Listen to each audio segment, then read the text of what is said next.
उम्मीद करता हूँ आप लोग सब खैरियत से होंगे। काफ़ी दिनों के बाद मैं ये वीडियो रिकॉर्ड कर रहा हूँ।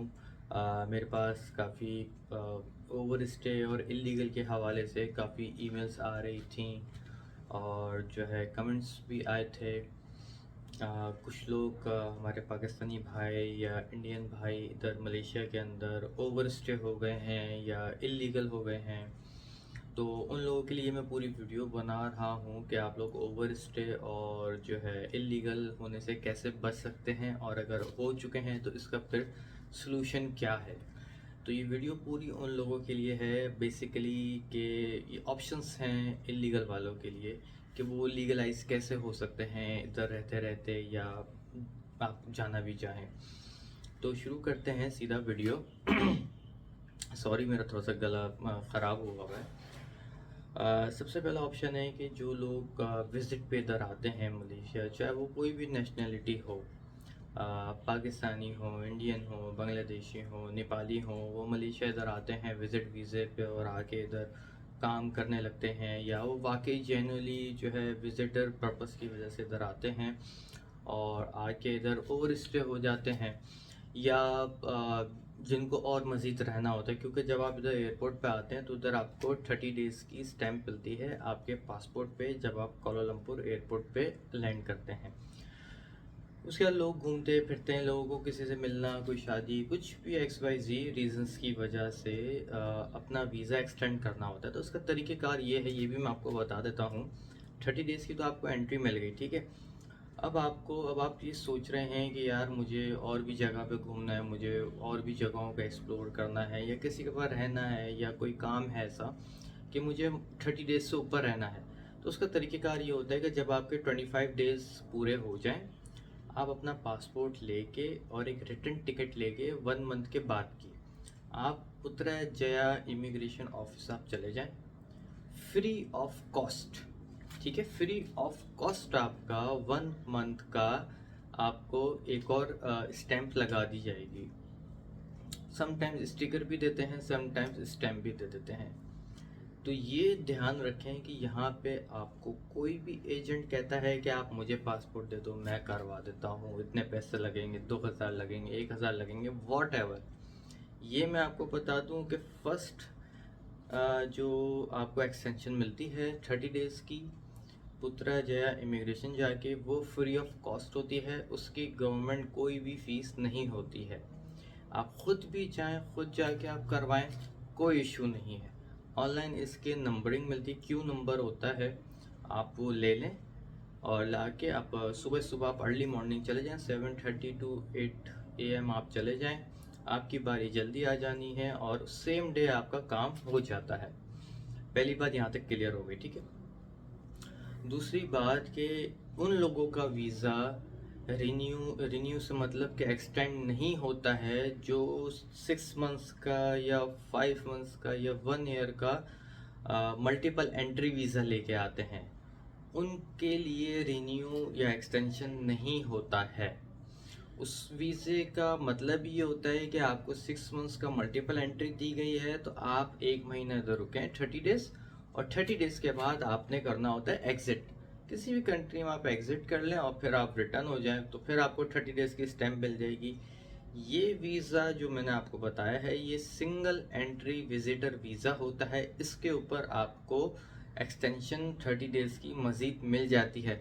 अगर 30 डेज़ के बाद भी अगर आप रहना चाहते हैं तो उसके लिए आपको SP लेना पड़ता है। SP कहते हैं स्पेशल पास। उसकी गवर्नमेंट की फ़ीस होती है, मेरे ख़्याल से 400 या 500 रिंगिट उसकी फ़ीस है। आप ख़ुद जाएं काउंटर पर, ख़ुद पे करें, किसी एजेंट के चक्कर में ना पड़ें। यहाँ तक क्लियर हो गई। दूसरी बात कि जो लोग इधर आ चुके हैं वर्किंग वीज़े पे, जिसको यहाँ पे जनरल वर्कर वीज़ा कहा जाता है, किसी के पास प्लांटेशन का होता है, किसी के पास जनरल ट्रेडिंग का जनरल वर्कर का होता है, किसी के पास कंस्ट्रक्शन का होता है, उनका 1 साल का स्टिकर लगा हुआ है। और उनका क्या है अभी पोजीशन कि वो उनका स्टिकर रिन्यू नहीं हो रहा। तो मेरी एडवाइस ये है उन लोगों को जिनके पास इधर जनरल वर्कर वीज़ा हैं, जिसको लेबर कैटेगरी वीज़ा कहते हैं, उनके लिए ये है कि आप फिंगरप्रिंट करवा लें किसी और कंपनी से, ठीक है, अपनी मतलब हायरिंग शो करके वो कंपनी वाले पैसे लेते हैं, आप उनको फिंगरप्रिंट करा लें। एटलीस्ट आपको एक लेटर मिल जाएगा इमिग्रेशन से। आप कहीं रोड पे जा रहे हैं या आउट ऑफ सिटी ट्रैवल कर रहे हैं या कहीं पे बैठे हुए हैं किसी रेस्टोरेंट में, अचानक कोई इमिग्रेशन की जो है रेट बढ़ गई, तो आपके पास एटलीस्ट कुछ होगा दिखाने के लिए। अगर आप सिर्फ अपना पासपोर्ट दिखा देंगे और आपका वीज़ा एक्सपायर हुआ हुआ है, वो आपको अरेस्ट करके ले जाएंगे और फिर एक लंबा प्रोसीजर है उसके लिए, फिर अपना डिटेंशन सेंटर में रखते हैं, फिर कोर्ट वगैरह XYZ। पहला ऑप्शन ये हो गया। दूसरा ऑप्शन ये हो गया कि अगर आपका ओवर स्टे है, चाहे कोई भी वीज़ा है आपका, चाहे जनरल वर्कर है, चाहे आपका एम्प्लॉयमेंट पास है, चाहे आपका स्टूडेंट है, एम्प्लॉयमेंट पास के ऊपर जिस कंपनी का आपके पास एम्प्लॉयमेंट पास लगा हुआ है, उस कंपनी के जो कंसल्टेंट होंगे इमिग्रेशन के, आप उनको कहें वो आपका स्पेशल पास लगा के देंगे। एक छोटी सी फीस लगती है स्पेशल पास की, वो आपको पे करनी पड़ेगी। आपको इमिग्रेशन जाने की ज़रूरत नहीं है। ये मैं आपको बता रहा हूँ एम्प्लॉयमेंट पास का, not a general worker visa या लेबर वीज़ा। आपका घर बैठे बैठे काम हो जाएगा। उसमें आपको स्पेशल पास में आपको एक सर्टेन टाइम मिलता है। समटाइम्स आपको 30 डेज भी मिल जाते हैं, समटाइम्स आपको 21 डेज भी मिलते हैं, समटाइम्स आपको 14 वर्किंग डेज भी मिलते हैं। मतलब 14 calendar days, sorry, it's not a working days, calendar days. अब आपकी मर्ज़ी है कि अब आप पहले फ़्लाई करना चाहते हैं, आप बाद में फ़्लाई करना चाहते हैं। बाद से मतलब कि जो सर्टेन टाइम जो आपको डेट दी हुई है उस इन बिटवीन ही आपको ट्रैवल करना है, यहाँ से आपको एग्ज़िट करना है। अगर आप स्पेशल पास लेके, ये भी मेरे पास एक ईमेल आई थी, ये भी मैं आपको उसका भी जवाब दे दूं कि जिन लोगों ने स्पेशल पास लिया हुआ है और वो उस सर्टेन टाइम में फ्लाई नहीं किया है उन लोगों ने, तो उनके लिए हल ये है कि एक और स्पेशल पास लें और इज़्ज़त के साथ यहाँ से एग्ज़िट कर जाएं। आप फ्रेश कॉलिंग के ऊपर वापस आ जाएं। कॉलिंग में वीज़ा क्या है उसमें नहीं जा रहा हूँ कि कौन सा वीज़ा क्या है, वो सारी मैं बहुत सारी वीडियोस बना चुका हूँ। तो फिर भी कोई सा क्वेश्चन हो तो मुझे आप लोग ईमेल कर सकते हैं। एनीवेज, तो हम सीधा चलते हैं जो है वापस टॉपिक की तरफ। और जो स्टूडेंट वीज़ा वाले जो स्टूडेंट थे इधर या हैं, मतलब थे, जिन जो पास आउट हो चुके हैं और वो एग्ज़िट नहीं कर रहे, जिन जो ओवर स्टे इधर हो गए हैं, कि समझ लें कि 1 फरवरी का आपका था वीज़ा और अब 1 मार्च हो गई है या 15 फरवरी हो गई है, अब आप लोग ढूंढ रहे हैं जॉब और जॉब नहीं मिल रही और आप लोग ओवर स्टे हो गए, तब भी आपका स्पेशल पास लगेगा। आपने अपनी यूनिवर्सिटी वालों को कहना है कि सर मुझे अपनी होम कंट्री जाना है, तो काइंडली मुझे स्पेशल पास आप इशू करवा के दीजिए। वो एक स्मॉल सी छोटी सी फीस आपसे लेंगे और आपका स्पेशल पास लगा के दे देंगे। तो उस टाइम पीरियड के अंदर आप लोग फिर फ्लाई कर सकते हैं। ये हो गए सारे इलीगल होने से इसके ऑप्शंस कि आप कैसे अपने आप को लीगल कर सकते हैं।